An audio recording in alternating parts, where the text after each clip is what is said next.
Economentes, ¿cómo están? Espero que la estén pasando muy, muy bien. Ya estamos aquí en su podcast favorito de la vida y del mundo mundial, empezando con todo este episodio.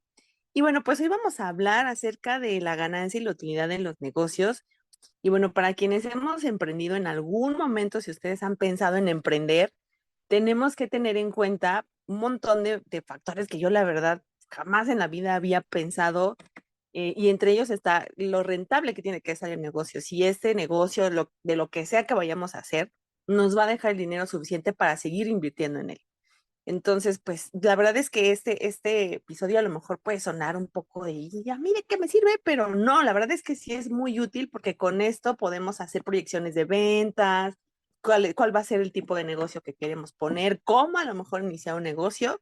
Si ustedes tenían esa cosquillita de querer iniciar un changarrito, algo así, ser neni, lo que sea de su negocio, aquí podemos darles algunos tips, algunos econotips para que puedan tener todo esto en cuenta y vean si ese changarrito de sus sueños que quieren poner va a ser una buena, pues un buen proyecto, ¿no? Y les va a dejar dinerito y les va a dejar dinerito para ustedes, a lo mejor para sus empleados, si es que quieren tener empleados, y hasta para darse un gustito.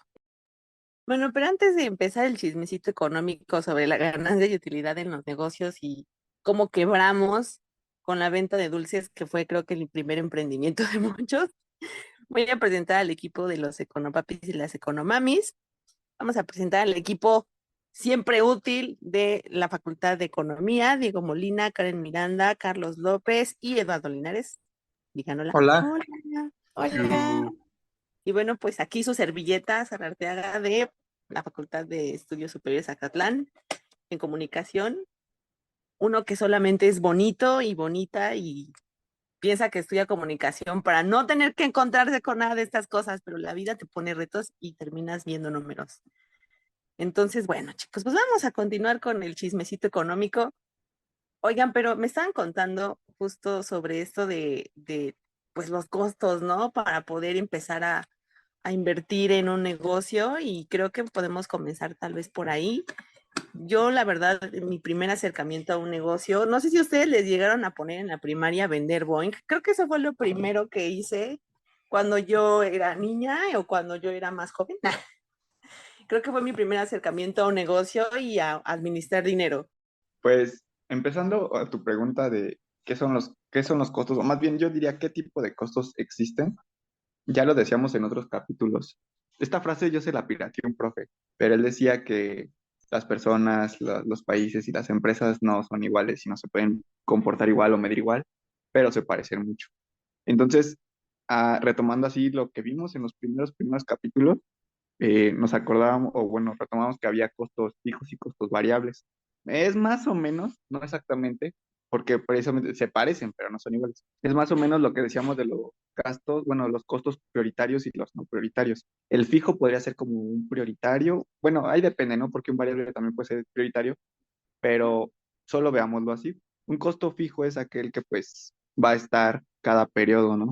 Puede ser bimestral, puede ser trimestral, anual o mensual, quincenal, etcétera, pero que tú sabes que tienes la obligación de estar pagando ese costo.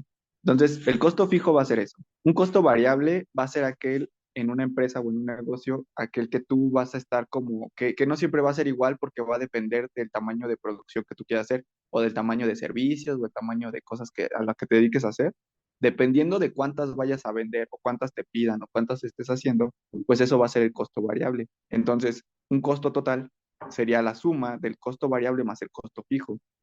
Primero tienes que tener en cuenta que tu costo fijo son las cosas a las que vas a estar como pagando periódicamente, y después ya dependerá de cada periodo, por ejemplo, no sé, mensual, de cada mes, cuánta producción o cuántos servicios, a lo que te dediques, cuánto de eso vas a hacer. Y eso, cada cosa, pues representará un costo, ¿no? O sea, por ejemplo, no sé, supongamos que tú haces paletas de hielo. Entonces, tienes que tener en cuenta que tus costos fijos pueden ser la luz, el agua, no sé, lo que tú necesites pagar cada mes, ¿no? Y por otro lado, tienes que tener en cuenta cuántas paletas vas a hacer, ¿no? Ese mes. A lo mejor es temporada de frío y si son paletas de hielo no vas a hacer tantas. Palitos de madera, el agua, el saborizante, todo eso, pues a lo mejor no va a ser tanto a comparación de los días de calor, que a lo mejor haces más paletas, ¿no? En suma de los costos variables más los costos fijos nos va a dar los costos totales. Y estos costos totales, pues, son los importantes porque al final de cada periodo dices, bueno, me gasté o me costó tanto hacer todo esto, ¿no? Y pues esa sería como la primera diferenciación que puedes hacer entre los costos. Yo creo que también depende del tipo de producto que queremos vender, ¿no? O sea, como pensar si realmente lo que queremos vender nos va a dejar o sea, si tiene una oportunidad de crecimiento, pues. Es que sí tienes que incluir todo, o sea, todo lo que te gastes, todo lo que tú te gastes al momento de vender algo o de que estás emprendiendo algo, lo tienes que considerar. Sobre todo si estamos pensando como en nuestros emprendimientos o así, creo que también se nos pueden ir por ahí algunos costos fijos de cosas que ya usamos en nuestra vida diaria y entonces como que dejamos de pensar que son también como parte de este emprendimiento, de este nuevo negocio, ¿no? Que tenemos y se me vino a la mente el internet, ¿no? Digo, creo que prácticamente todo en este momento pienso en el caso de las nenis. Como muchas de las cosas de venta se hacen en internet, incluso sea por Facebook para poder mandar inbox, y uno piensa que como pues, tú ya pagas el internet y usas el internet y tienes tus redes sociales personales y así, entonces a lo mejor como que no registras que eso es un costo de tu negocio. Entonces creo que eso también se nos puede ir muy fácilmente, que cosas que ya usamos nosotros como individuos, no registramos entonces que también las estamos usando y se vuelven un costo de nuestro emprendimiento. Por supuesto, yo hablando desde la comunicación, o sea, tú quieres ser community manager y eres freelancer y te lanzas a ofrecer todos tus servicios, a nosotros nos explicaron que pues el uso de tu computadora pues se va desgastando, ¿no? O sea, tus programas que utilizas para editar, cosillas por el estilo, si utilizas teléfono, cámara, o sea, ver todo ese tipo de desgastes, incluso a nosotros nos decían que considerar un seguro de salud podría entrar dentro de estos costos fijos, ¿no? Porque pues que nosotros estuviéramos bien era parte vital de... Es como, justo como lo decía Karen y lo decía Alexa, dentro de sus costos fijos tienen que considerar la depreciación de las cosas. En México y en Latinoamérica no tenemos, bueno, cuando se tiene un negocio o se tiene algo de emprendimiento, difícilmente se tiene la costumbre o esta idea de que se tiene que considerar la depreciación de tus activos. O sea, la depreciación, como dice Alexa, de tu computadora, la depreciación de los instrumentos que utilizas. Si trabajas en una camioneta o trabajas con mercancías y así, también tienes que considerar que tu camioneta se está depreciando. Y sin que la uses, o sea, simplemente pasando los años, esa camioneta vale menos. Eso sí es un poquito más difícil, un poquito más complicado, como decir, ay, ¿cuánto se está depreciando mi activo? Y eso lo tengo que meter a los costos. Pero en teoría es lo que se debería de hacer. Yo, por ejemplo, en los primeros semestres de la carrera, nos dejaron investigar un negocio, o sea, como ir a preguntarle al señor, ver cómo era su actividad económica, cuáles eran sus costos, sus ingresos, etcétera, y así, y determinar cuánto iba a ser su crecimiento en el futuro, ¿no? Yo me di cuenta, fui a hacer uno de un señor de pozoles, una pozolería, y me di cuenta de que en realidad el señor estaba muy cerca a tener que endeudarse o tener que hacer algo así, porque no estaba considerando la depreciación de sus activos. O sea, yo le preguntaba, oiga, ¿y cuánto gana? ¿Cuánto esto? Y así, ¿no? Y en ningún momento él me dijo, oye, estoy ahorrando o está ahí, también estoy cobrando mi depreciación de mi cocina, la depreciación de mi refrigerador, la depreciación de mi camioneta. O sea, él no lo hace. Y yo estoy seguro que muchos negocios en México no lo hacen, pero deberían de hacerlo. Yo sé que eso incrementaría un poco el precio y ese es el problema, que incrementaría el precio, pero tú de alguna forma en teoría estás asegurando que cuando se te descomponga la camioneta o cuando la tengas que cambiar, pues la puedes cambiar o a lo mejor no te es tan difícil. Cuando tengas que cambiar el refrigerador, pues lo puedes hacer y no te es tan difícil o cosas así. Sí, yo les voy a contar una experiencia para que la tengan en mente. Igual, esto fue algo que me tomó muchos años aprender y darme cuenta, incluso ya después de haber estudiado economía, ¿no? Pero alguien me estaba ofreciendo un proyecto en el que parte importante de las actividades era que yo me iba a tener que reunir con los proveedores y como recoger la mercancía y así, ¿no? Entonces, es un proyecto medio como de freelance y así. Entonces, cuando me están ya como diciendo que qué es lo que me ofrecen económicamente y viendo cómo iban a ser los arreglos de este proyecto, me dicen que necesitaban que fuera mi carro, que porque en este momento el proyecto no tenía carro, pero sí lo iba a tener en un futuro y en un futuro ya ellos iba a poder usar el carro del proyecto, pero que por el momento necesitaban que usara mi carro y que yo pagara la gasolina y ya después me dan, ¿no? El monto que me estaban ofreciendo.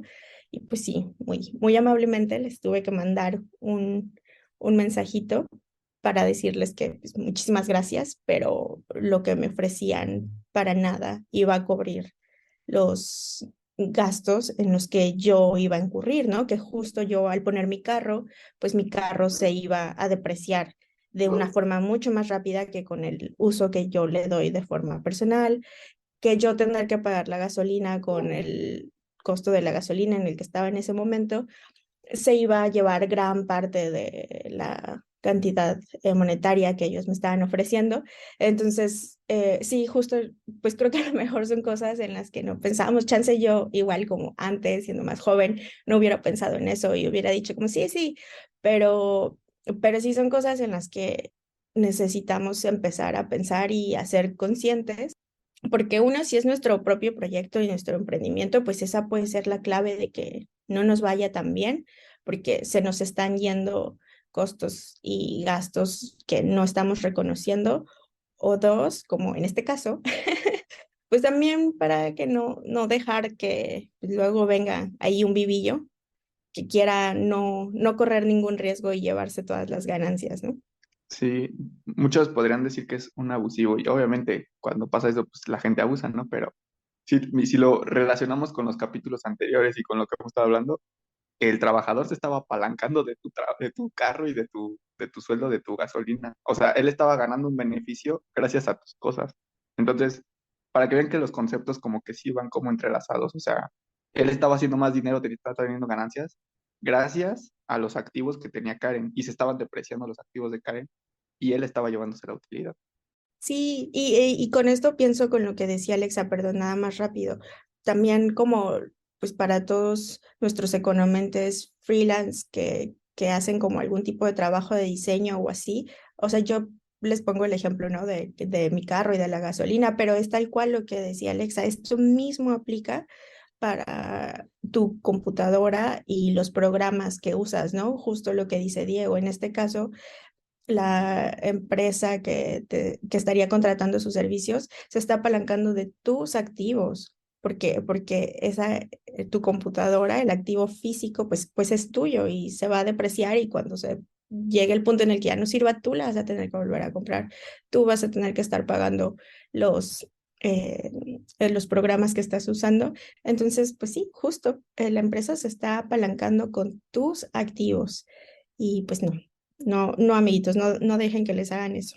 Oye, Karen, una pregunta, y, o sea, ni siquiera te ofrecieron nada como, no sé, un bono por gasolina, o no sé, pagarte el seguro o algo, nada. Nada, amiguitos, nada. Muy triste el caso. Digo, la verdad es que no, o sea, creo que nunca ni siquiera se llevó como una propuesta tan seria, porque lo bueno es que todo esto fue muy al principio, entonces yo sí, muy rápido les pude dar las gracias, porque pues no, o sea, de nuevo, no dejen que les hagan esto, no dejen que les hagan esto. Yo sé que a veces nuestra situación económica nos puede llevar a que tengamos que aceptar cosas con las que no estamos tan de acuerdo, pero si, no sé, si aún viven en casa de sus papás, si aún están estudiando y tienen, tal vez no tienen así como el peso de la vida encima, sí traten de poner sus límites y no dejen que alguien más se quiera aprovechar de ustedes. No se dejen. Pero bueno, vamos a continuar con nuestro tema central. ¿Qué les parece si hablamos acerca de cuando ya tenemos como más o menos el giro de nuestro negocio y ahora toca ver cómo armarlo. O sea, ya contemplamos de qué va a ser, ya contemplamos nuestros gastos. ¿Qué sigue? ¿Cuál es el siguiente paso, chicos, chicas? Bueno, pues yo creo que una vez que ya definimos todo lo que va a ser necesario para invertir, que digamos que ya hicimos la planeación necesaria, lo siguiente sería el método de financiamiento, es decir, de dónde vamos a sacar los recursos para, ajá, precisamente para comprar todo lo que vayamos a necesitar para crear el negocio, ¿no? Por ejemplo, puede ser, no sé, pidiendo un préstamo, buscando un inversor, un amigo que diga, ay, pues yo me quiero ir contigo, vamos 50 y 50. Lo que sigue es buscar el método de financiamiento. Yo creo que también sí es importante el financiamiento, pero hay que ver cuál sería el ingreso. La fórmula es muy sencilla y yo creo que todo el mundo la conoce, o la mayoría de los que estudian administración, contabilidad, economía, saben que la fórmula es los ingresos, perdón, las utilidades tienen que ser igual a los ingresos menos los costos totales. Dependerá de, como decíamos con Alexa, dependerá de qué tanto lo uses, cómo es, pero tienes costos fijos, costos variables, la suma te da los costos totales. Vayan haciéndolo así como en una libretita. Tus costos totales ya los tienes. Los ingresos se sacan multiplicando la cantidad de servicios, productos o lo que sea que vendas por el precio al que lo vendiste. Entonces, supongamos que vendes paletas. Cada paleta la vendes en 10 pesos, más o menos. Entonces, si cada paleta la vendes en 10 pesos y en promedio vendes como 100 paletas al mes, multiplicas los 10 por los 100. Entonces, de eso te daría un total de una entrada, un ingreso de 1,000 pesos, por ejemplo, ¿no?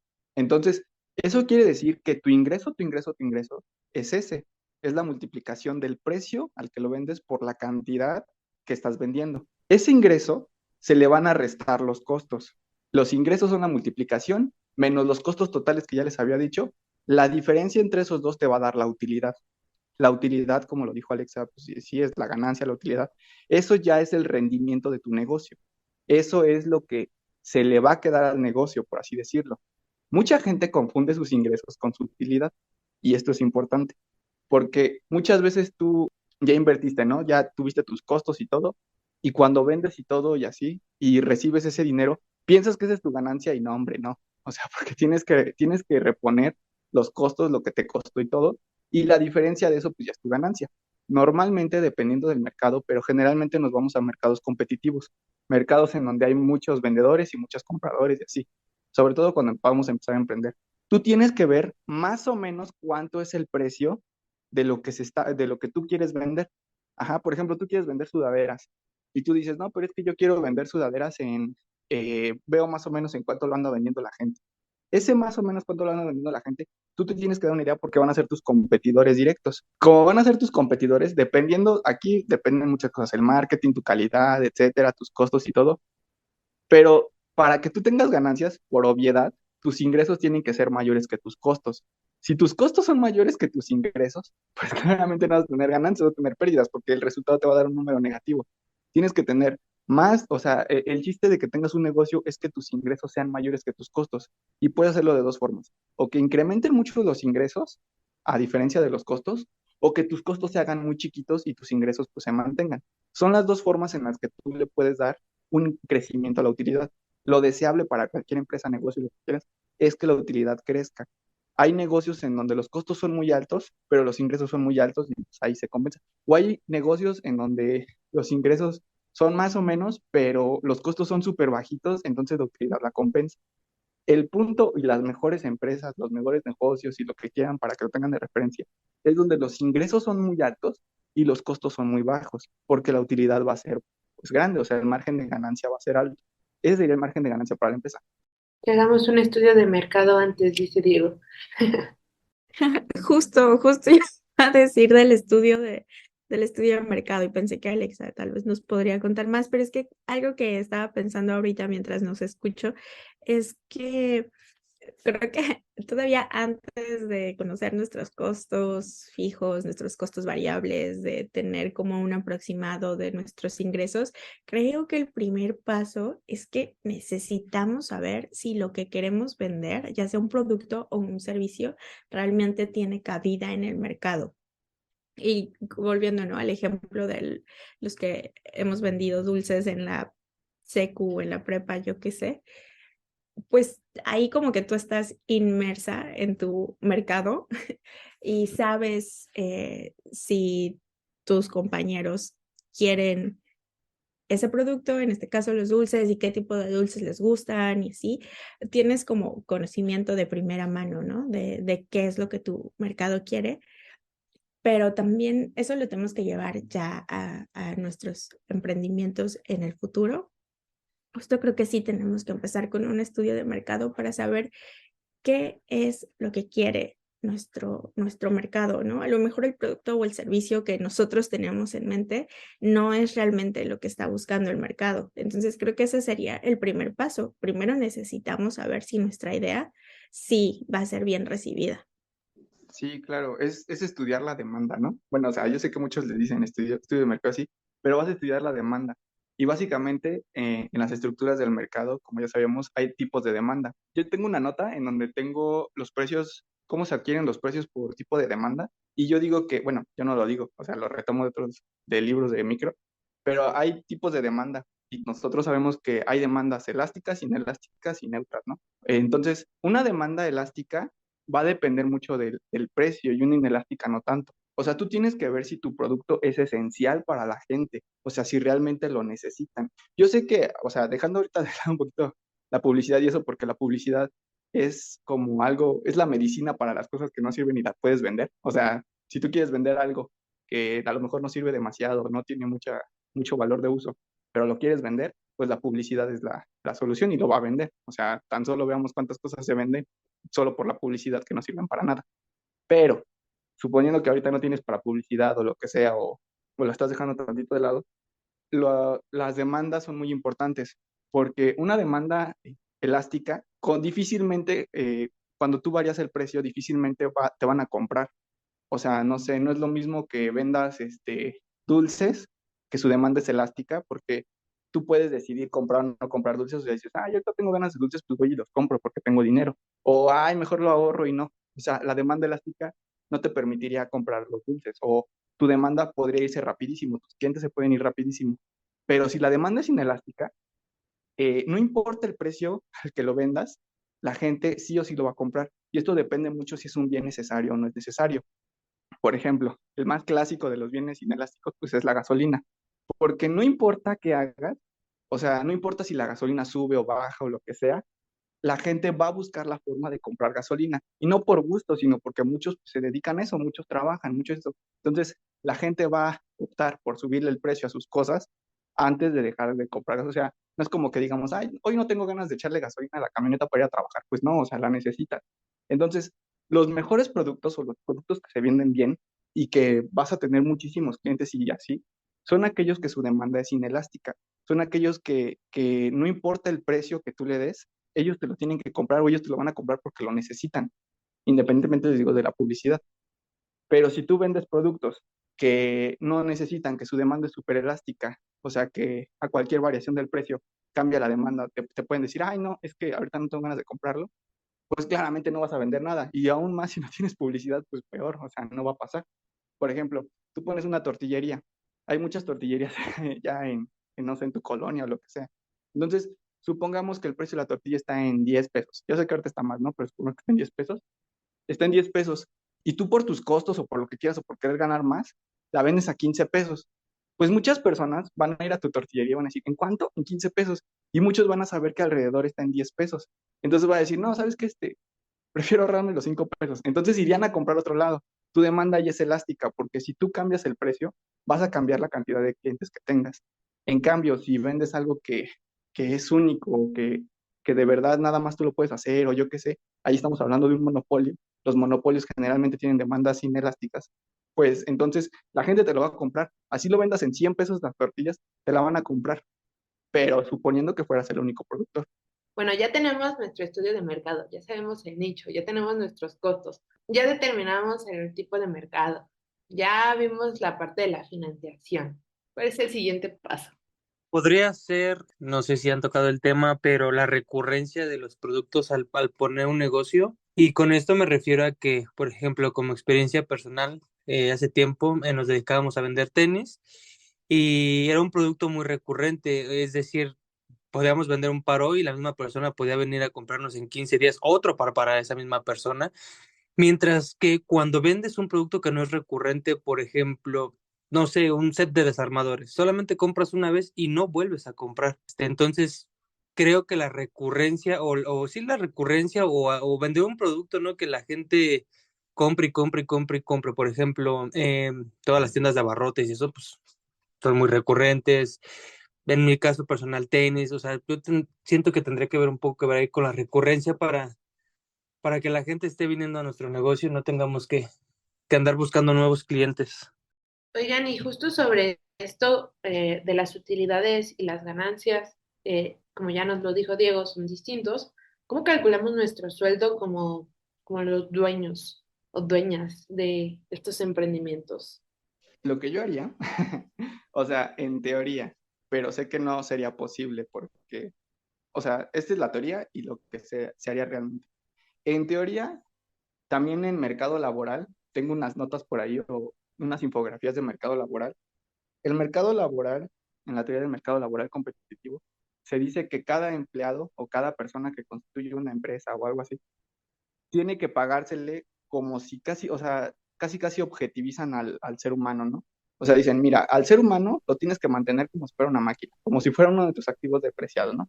Esa persona tiene que con su sueldo tener la capacidad, y hasta lo dice Marx, tiene que tener la capacidad de sobrevivir.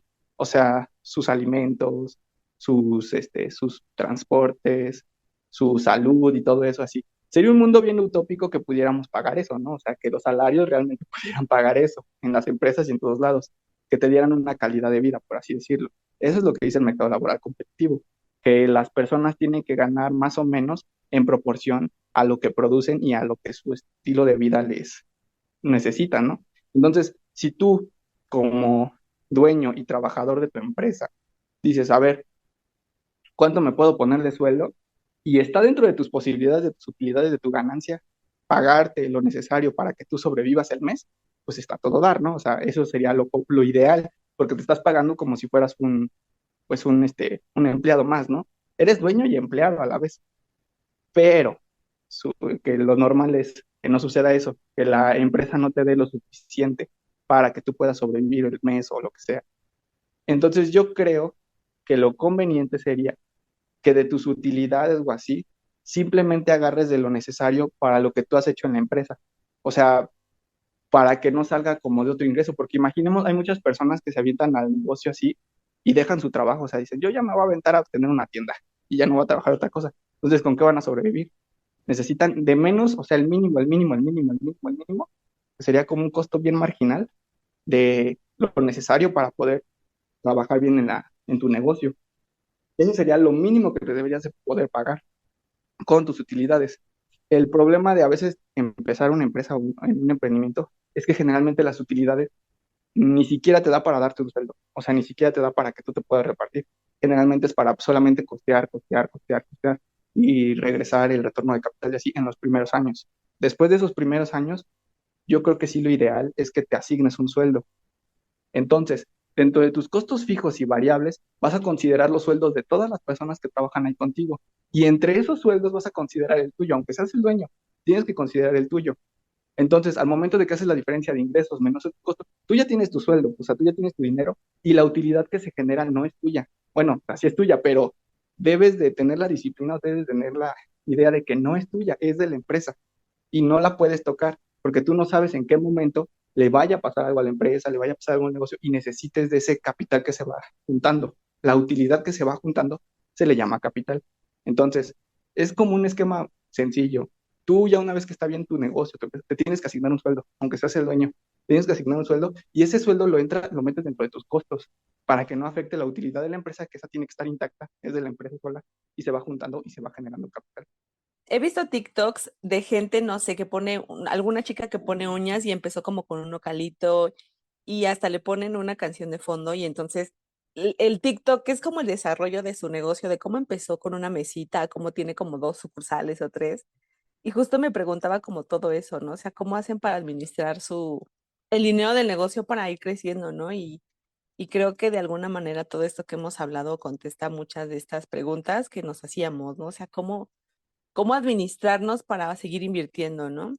Y esas historias me parecen muy bonitas porque es como, ay, empezó a lo mejor como un hobby y ahora es su forma de vida, ¿no? O sea, me gusta ver a la gente feliz emprendiendo y me preguntaba como todas estas cosas, ¿no? Y creo que todo lo que hemos estado platicando, pues nos sirve para poder entender cómo crecen estos negocios, ¿no?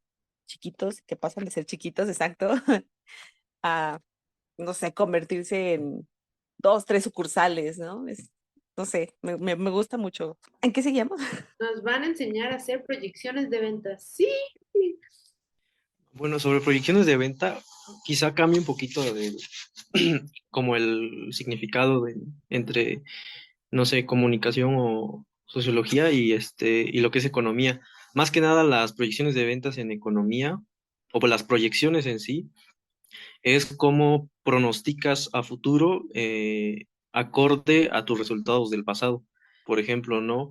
Creo que cada trimestre, la mayoría de las empresas, no sé qué, grandes que cotizan en Estados Unidos o en México incluso, pues reportan estados financieros y siempre te presentan la parte de expectativas de ingresos, que es más que nada cómo se va a comportar o cómo creen que van a ser los ingresos en el siguiente trimestre. Y eso es muy útil cuando quieres nuevos inversores, porque de esta manera, si tú presentas unas proyecciones elevadas o que son mayores a las anteriores, esto incentiva a que si van a invertir personas, vean que su dinero se va a recuperar rápido porque los ingresos de la empresa están creciendo.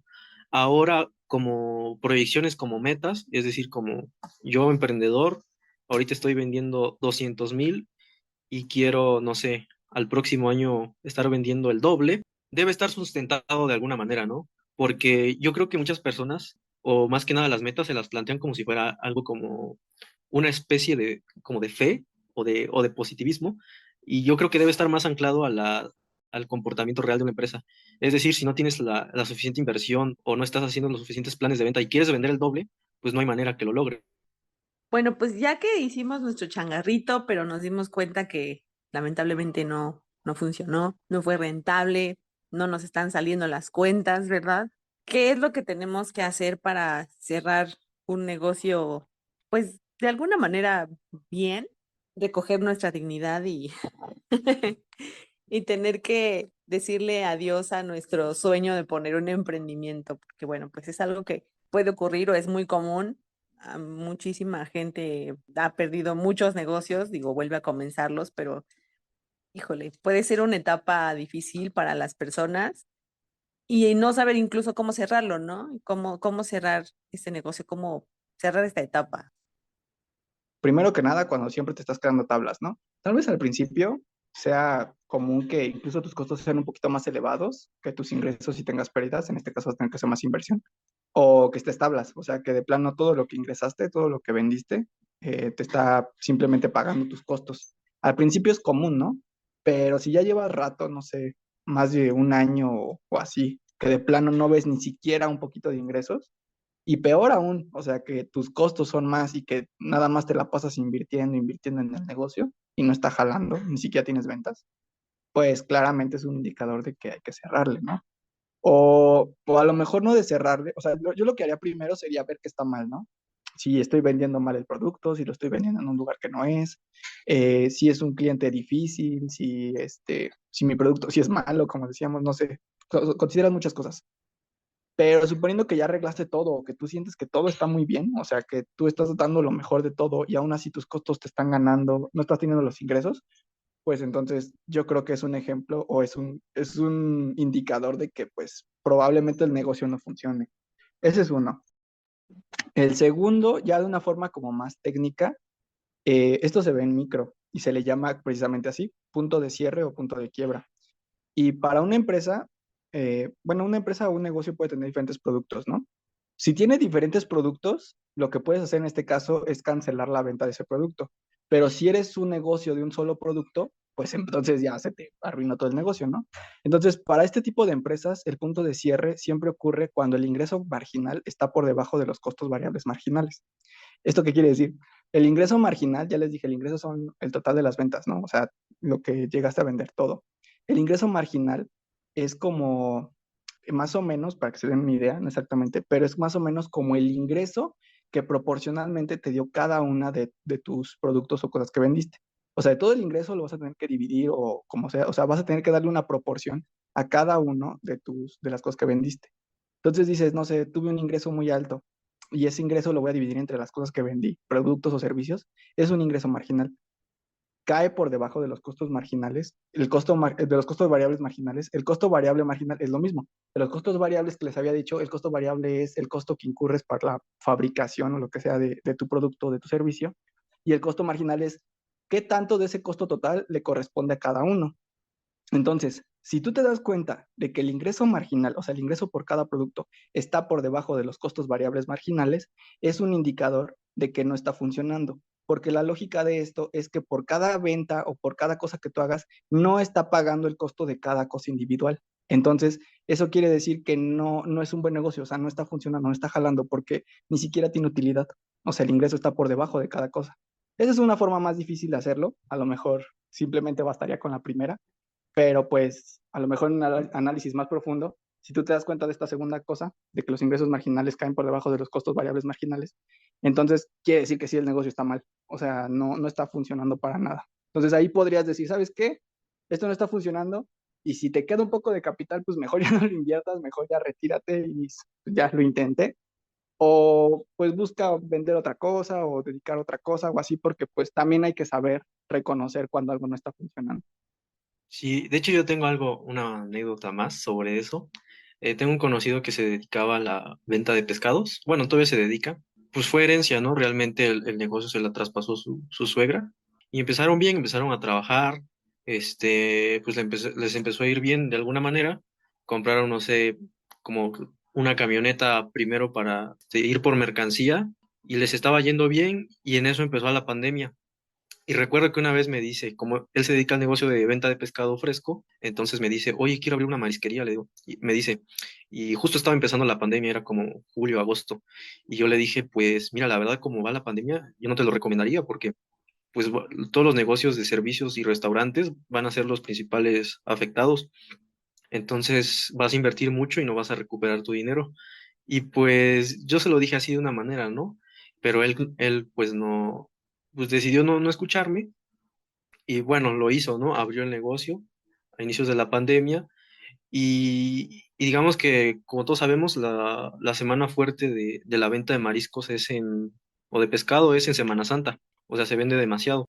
Entonces, para él resurtirse, pues toda su mercancía es deuda, pues, porque todos los proveedores se la dan como a crédito, o sea, es llévatela ahorita y después me pagas. Entonces, en esa Semana Santa, no previó también las ventas y bajaron de alguna manera.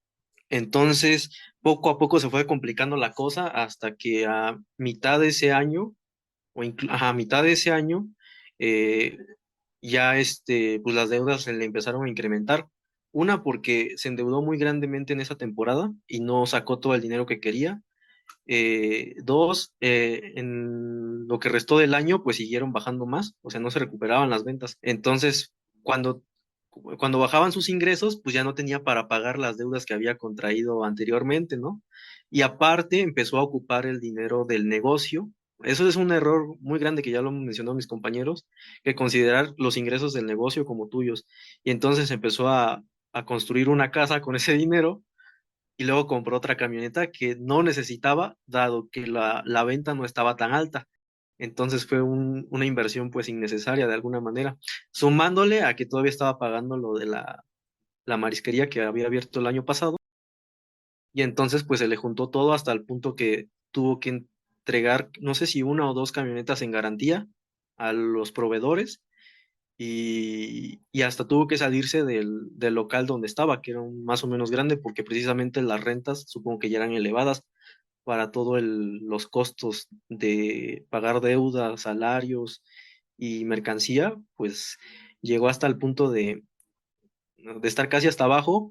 Ahorita yo creo que se está recuperando, pero pues en esa situación yo creo que muchas personas deberían decir, no, pues ya aquí quedé o le sigo, pero pues es cuestión de cambiar los malos hábitos al momento de administrar un negocio y el dinero del negocio.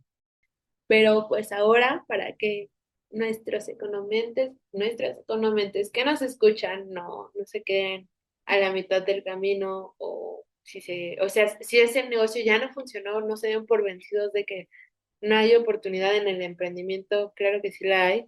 Hablemos de los econotips. Yo tengo un econotip. Durante los primeros meses o años de tu emprendimiento, pues trata de guardar un buen porcentaje de las utilidades, es decir, no porque ya estés generando utilidades, las dediques a tu gasto. Intenta mantenerte un poco sobrio en tus gastos y reinvierte. Mi econotip sería que una empresa, un negocio es como un bebé. O sea, hay que cuidarlo los primeros años, hay que enseñarle a andar solo para que ya después, pues, te genere los rendimientos que esperas, ¿no? Aparte de solamente decir, ay, quiero emprender o quiero tener un negocio, yo creo que hay que tener la mente muy, muy fría, o sea, la cabeza muy fría, o sea, real, real. No se crean todo lo que ven en TikTok de que si tú quieres, tú puedes. O sea, a veces uno quiere, pero pues la situación no está como para que se pueda, ¿no? Es una cuestión de estrategia, hay que planearlo muy bien, hay que ubicarse, hay que saber qué tipo de producto estás vendiendo, a quién se lo vas a vender, todo lo que ya les dije, ubicarse realmente, ser sinceros y decir, esto es bueno, esto no es tan bueno, esto lo voy a vender o no lo voy a vender. Y algo que yo creo que es fundamental, y creo que no lo hemos dicho, es que se dediquen, no importa si van a trabajar o van a vender o lo que sea, se dediquen a algo que sepan y les guste. Porque si se van por la tangente de que es que yo quiero dedicarme a algo que está dejando dinero, a lo mejor y sí, yo no digo que no, pero es muy raro que alguien sepa o le guste algo, pero tiene que ver con una especie de combinación. O sea, realmente, por ejemplo, hay muchas personas que dicen, ay, vamos a poner tal negocio porque está dejando dinero. Y se preguntan entre ellos dos, ¿y qué tanto sabes de eso, no? ¿O tú alguna vez has tenido experiencia con eso? ¿Has trabajado de eso? No, pues no. Entonces, puede que funcione, pero yo creo que es más fácil que funcione cuando alguien ya tiene experiencia, cuando alguien ya le sabe al tema, cuando alguien o incluso es algo que le gusta mucho. Mi econotip podría ser que se enfoquen en productos recurrentes y como ya lo mencionaron mis compañeros, que los primeros años de la empresa, del negocio, no agarren nada, todas las utilidades son de la empresa, no son de ustedes, y que lleven bien su contabilidad, lleven bien sus gastos y pues ya, que se enfoquen en productos recurrentes para que la gente esté compre y compre y compre y no nada más les compren una vez y jamás vuelvan a visitarlos. Mi iconotip es que pidan ayuda a toda la gente a su alrededor, como en este caso que Alexa tiene a su hermana, o si igual tienen un amigo que tenga algo de conocimiento que a ustedes les haga falta, pidan ayuda y también que siempre tengan a su contador de confianza y también depende de su tipo de negocio, chance a su abogado de confianza. No vayan a ningún lado sin esos dos y pidan ayuda a toda la gente a su alrededor. Qué buenos econotips. Me encantaron. Son lo máximo para no darnos por vencido y buscar cumplir ese sueño de emprender. Creo que no les mencionamos, pero ahora sí, nos pueden encontrar en nuestras redes sociales, en Facebook como Economentes, Economía para Todos, Instagram y Twitter como Economentes. Ya saben que si nos escuchan en Spotify, nos pueden ver en YouTube y si nos ven en YouTube, nos pueden escuchar en Spotify. Nos encuentran como Economentes. Ya saben que si les gustó el episodio, le pueden dar like, nos pueden dejar algún comentario, se pueden suscribir y activar las notificaciones o pueden ir a ver nuestros demás episodios, que recuerden que no solamente están los de finanzas personales, también hablamos de economía en general. Muchísimas gracias por escucharnos. Chicos, muchísimas gracias por estar aquí el día de hoy acompañándonos con esta rica platiquita para emprender y ser empresarios y empresarias del futuro. Hola chicos, antes de irnos me gustaría invitar a nuestros escuchas, por si alguien está interesado en unirse a nuestro equipo, les recuerdo que aún está abierta la convocatoria para liberar su servicio social en las carreras de economía, de ciencias políticas, de diseño gráfico, de comunicación, de sociología y de MAC de la UNAM. Si ustedes están interesados en formar parte de este equipo, solo tienen que mandar un currículum actualizado al correo toscanopsicólogo@gmail.com. Y como siempre les recordamos que este podcast forma parte de los resultados resultados de la investigación de los becarios del proyecto PAPIT IN 301820, Coordinación de Política Fiscal, Monetaria y Financiera para el Desarrollo Económico de América Latina, y el proyecto PAPIT IN 305723, Panorama Fiscal y Monetario de América Latina, Desafíos y Propuestas ante la Recesión Actual, así como el programa de servicio social, política fiscal contracíclica para el crecimiento estable y sostenido de América Latina. Todos estos proyectos son del Instituto de Investigaciones Económicas de la UNAM. Muchísimas gracias por escucharnos, por haber estado con nosotros el día de hoy. Los esperamos en el siguiente capítulo. Este fue el episodio 9. Esperemos que sigan compartiendo nuestras redes sociales y nos vemos en la próxima. Adiós. Bye. Adiós. Adiós. Adiós, adiós.